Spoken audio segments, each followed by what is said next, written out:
விஜய் எடுக்கக்கூடிய எந்த ஒரு செயல் அரசியலுக்கு வந்துட்ட பிறகு அவர் மக்களை சந்திப்பதோ இல்லை மாநாட்டை நடத்துவதோ எப்போதுமே ஒரு நெருக்கடியான நிலைமையிலேயே இருக்கு. அடிக்கடி டிஎன் டாக்ஸ் நம்ம சொல்லிட்டு வர மாதிரி பெண் வாக்காளர்கள் அதிகப்படியாக விஜய் பக்கம் இருக்கிறாங்க. தமிழ்நாட்டில் நடப்பது ஜனநாயக ஆட்சி அல்ல, பாசிசத்தின் ஆட்சி தான், அதற்கு இந்த முல்லை நகர் சம்பவமே ஒரு சான்று அப்படின்றத அழுத்தம் திருத்தமாக சொல்றாரு. ஆளுங்கட்சி எதிர்கட்சி இரண்டு பேருமே உற்று நோக்கக்கூடிய ஒரு இடத்திற்கு தாவேக்கா வந்திருக்கின்றத மறுக்கவே முடியாது. அதிமுகவுக்கு கொடுக்கக்கூடிய அதே முக்கியத்துவத்தை, இன்னும் சொல்லப்போனால் பாரதிய ஜனதா, பாமக போன்ற பாரம்பரியமான கட்சிகளுக்கு கொடுக்கக்கூடிய அதே முக்கியத்துவத்தை, அதே அரசியல் அழுத்தத்தை தாவேக்காவை நோக்கியும் திமுக திருப்புகிறதோ அப்படின்னு சொல்ல மாதிரியான பல சம்பவங்கள் நடந்திருக்கு. குறிப்பாக இந்த பரந்தூர் விவகாரத்தில் மக்களை அங்கே ஒரு திருமண மண்டபத்தில் சந்திக்கிறதா இருந்து அதன் பிறகு ஒரு மைதானத்தில் வந்துட்டு அங்கே இருக்கிற மக்களை அவர் சந்தித்தார்.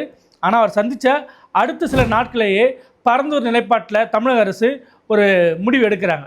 விஜய் எடுக்கக்கூடிய எந்த ஒரு செயல் அவருடைய திரைப்படங்கள் வெளியாகும் போதே சர்ச்சையாக தான் இருக்கும். அரசியலுக்கு வந்துட்ட பிறகு அவர் மக்களை சந்திப்பதோ இல்லை மாநாட்டை நடத்துவதோ எப்போதுமே ஒரு நெருக்கடியான நிலைமையிலேயே இருக்குது. சமீபத்தில் வியாசர்பாடி பக்கத்தில் முல்லை நகர் என்ற இடத்துல வந்துட்டு குடிசைகள் தீக்கிரையாவது.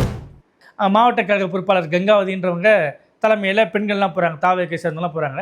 ஆனால் காவல்துறையிடம் அனுமதி பெற்று தான் நாங்கள் போனோம் அப்படின்றது தாவேக்காவுடைய ஸ்டேட்மெண்ட். இங்கே வயிற்றில் எட்டி வச்சாங்க, ஆப்ரேஷன் பண்ண இடத்துலேயே கூட எங்களை வந்து தாக்குனாங்க அப்படின்னு பாதிக்கப்பட்ட அந்த ரெண்டு பெண்கள் ஸ்டான்லி மருத்துவமனையில் போய் அனுமதிக்கப்பட்டாங்க. ஆனால் தாவேக்காவை பொறுத்த வரைக்கும் கடந்த சில மாதங்களாக அவங்க எடுக்கக்கூடிய ஒவ்வொரு செயலையும் பெண்கள் நேரடியாக வந்து நின்று ஆதரவு தெரிவிப்பதோ இல்லை போராட்ட களத்தில் ஈடுபடுவதோ நம்ம சர்வசாதாரணமாக பார்க்க முடியுது. இந்த சம்பவத்தின் தொடர்ச்சியாக விஜய் ஒரு அறிக்கை வெளியிடுறாரு.